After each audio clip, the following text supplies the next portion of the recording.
नीट परीक्षा पेपर फुटीचं प्रकरण देशभर चांगलंच गाजत असतानाच आता टीईटीचा पेपर देखील फुटलाय। महाराष्ट्र राज्य परीक्षा परिषद पुणे तर्फे उद्या दिनांक 28 जून रविवारी महाराष्ट्रातील शिक्षकांसाठी शिक्षक पात्रता परीक्षेचं आयोजन करण्यात आलं होतं।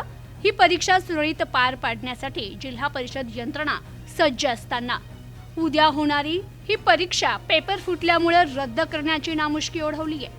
ठाण्यात टीईटी परीक्षेचा पेपर लीक झाल्याचं उघडकीस आलंय, त्यामुळेच खबरदारीचा उपाय म्हणून ही परीक्षा रद्द करण्यात आली आहे। राज्यभरातून लाखो उमेदवारांनी या परीक्षेसाठी जय्यत तयारी केली होती।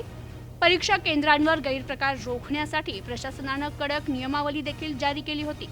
मात्र ऐन परीक्षेच्या पूर्वसंध्येलाच ठाण्यातून पेपर लीक झाल्याची माहिती समोर आल्यानं राज्यभरातील विद्यार्थी आणि कार्यरत शिक्षकांमध्ये तीव्र संताप व्यक्त होतोय।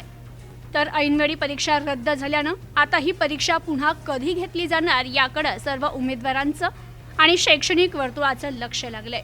परीक्षेबाबत अद्याप नवीन तारीख जाहीर झालेली नाहीये।